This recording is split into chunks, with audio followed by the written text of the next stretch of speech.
Écoutez, normalement, aujourd'hui, c'est un jour férié, mais parce que nous sommes dans l'urgence et que les impératifs de l'État s'imposent, la première ministre chef du gouvernement a eu une grande réunion qui a porté essentiellement sur l'évolution de la situation à Uvira, consécutif au retrait tout au moins de la ville qui est en cours de constatation par nos services à Uvira. La question ici, c'était d'abord l'urgence évidemment de la population, comment on s'assure de son retour. On a pu non pas seulement parler de ces questions des populations, donc la situation humanitaire, mais on a aussi fait le tour de la question sécuritaire parce que il suffit pas de dire qu'il se retire, mais il suffit de s'assurer que les services de l'État sont pleinement réinstallés et cette réinstallation ne peut se faire que de manière progressive parce que nous savons que la ville est restée infiltrée, nous connaissons le plan, avec ces discours stigmatisants envers la communauté Banyamulenge. Et donc nous avons eu l'occasion avec les différentes parties prenantes, notamment ceux de la DGM, parce qu'il y a plus de 260 000 compatriotes qui sont par exemple au Burundi, qui doivent retourner. Il faut s'assurer que le service aux frontières sont rapidement rétablis.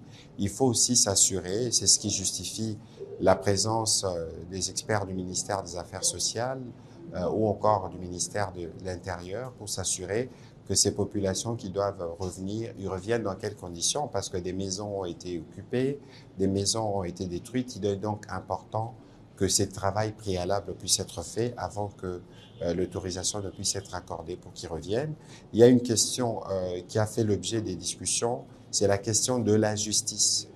Parce que bien au-delà de ce qui s'est passé, mais il y a des cas qui peuvent faire l'objet justement de la justice ou de la sanction judiciaire pour éviter que les actes qui sont posés de manière répétée à Uvira, qu'on avait constaté par les passés, puissent se remettre en place. Et donc il y a ces travails-là de restauration de l'autorité de l'État est en cours. Elle requiert justement que l'État, dans ses différents embranchements, puisse se mettre en place. Et dès que l'État se mettra en place véritablement, il y aura évidemment le retour du gouverneur et de tous les services qui l'accompagnent.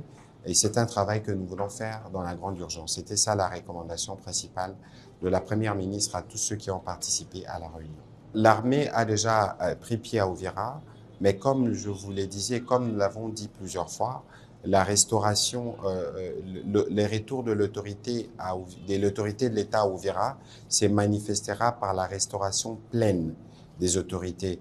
Et c'est prématuré pour que cela se fasse aujourd'hui, parce que comme nous le disons, nous savons que la ville est encore infiltrée, mais il faut que ceux qui s'occupent de la sécurité, notamment les militaires, arrivent à dresser un périmètre de sécurité sur la ville de Uvira, parce que la ville d'Uvira ne peut pas être défendue dans Uvira. Donc on doit s'assurer que dans les régions environnantes, dans les rayons environnants, qu'il n'y ait pas la présence de forces rwandaises et de leurs supplétifs.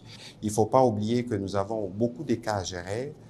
Vous savez qu'il y a eu une mission humanitaire qui a séjourné dans la région et qui a constaté, par exemple, qu'il y a 12 000 enfants pour lesquels on n'a pas retracé des parents. Donc, vous voyez qu'il y aura un travail important qui doit être fait pour la restauration, y compris de familles qui ont été divisées par ces aventures. Ici, je voudrais saluer les patriotismes de nos compatriotes Banyamulenge, parce que il faut dire les choses telles qu'elles sont.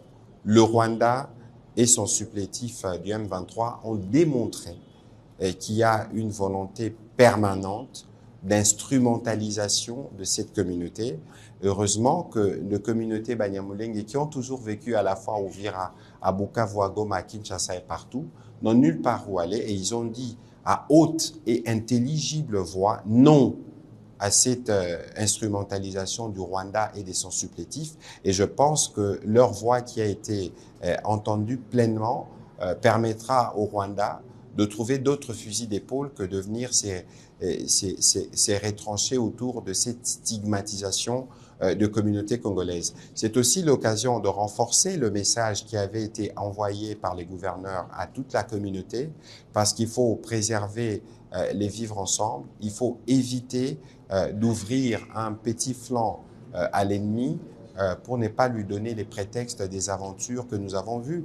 Parce que sur Uvira, on a compté plus de 1500 morts, on a compté plus de 300 000 déplacés. Je ne compte pas les drames familiaux qui sont connus. Donc aujourd'hui, il est important que toutes nos communautés, les Babembe, les Bavira, les Bafuliro, tous ceux qui vivent à Uvira puissent vivre en harmonie et que nous puissions tous nous assurer qu'aucune de notre communauté n'est prise au piège des aventures de l'ennemi.